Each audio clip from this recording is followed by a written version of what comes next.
అందరికీ నమస్కారం। ఈరోజు మాజీ రాష్ట్రపతి Bharat Ratna missile man of India doctor APJ Abdul Kalam గారి యొక్క 10వ వర్ధంతి సందర్భంగా ఆయన వర్ధంతి కార్యక్రమాన్ని నిర్వహించడానికి కోదాడ గాంధీ పార్కులోకి బీఆర్ఎస్ పార్టీ పక్షాన మేము రావటం జరిగింది।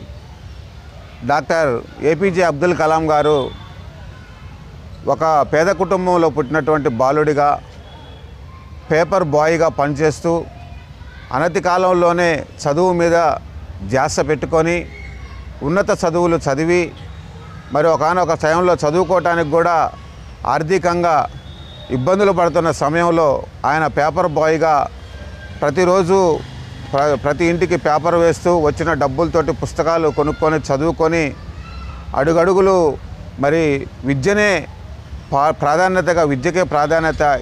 ఈ దేశంలో బతకాలంటే ఒక మనిషి సమాజంలో బతకాలంటే కూడు గూడు గుడ్డ కాకుండా విద్య కూడా ఎంతో అవసరమని గుర్తించి ఎంతో కష్టపడి ఉన్నతమైన చదువులు చదవటమే కాకుండా ఒక శాస్త్రవేత్తగా ప్రపంచ ప్రఖ్యాతిగాంచిన శాస్త్రవేత్తగా అనేకమైనటువంటి అద్భుతాలు సృష్టించి అనేకమైనటువంటి రాకెట్లను అంతరిక్షంలోకి ప్రవేశపెట్టినటువంటి గొప్ప శాస్త్రవేత్తగా ఆయన ఎంతో పేరు ప్రఖ్యాతలు సాధించాడు।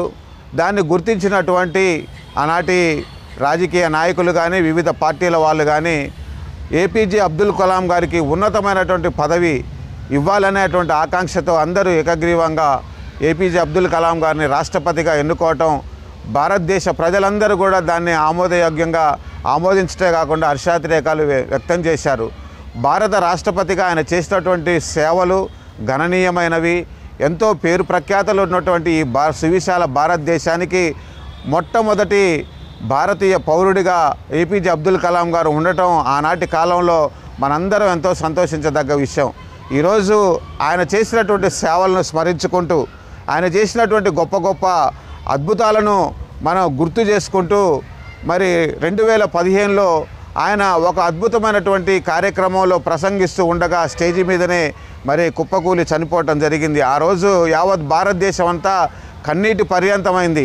ఒక మహోన్నతమైనటువంటి వ్యక్తిని, ఒక మహనీయుడిని, ఒక మహాజ్ఞానిని, ఒక మహోన్నతమైనటువంటి శిఖరాన్ని మనం కోల్పోయామని ప్రతి ఒక్కళ్ళు కూడా కన్నీటి పర్యంతమై ఎంతో బాధని వ్యక్తం చేశారు। ఈరోజు అబ్దుల్ కలాం గారి యొక్క మరి 10వ వర్ధంతి సందర్భంగా మా కోదాడ బీఆర్ఎస్ పార్టీ పట్టణాధ్యక్షులు షేక్ నయీం గారి యొక్క ఆధ్వర్యంలో మరి ఈరోజు వర్ధంతి కార్యక్రమాన్ని జరుపుకోవడానికి కోదాడలో ఉన్నటువంటి గాంధీ పార్కులో మేమందరం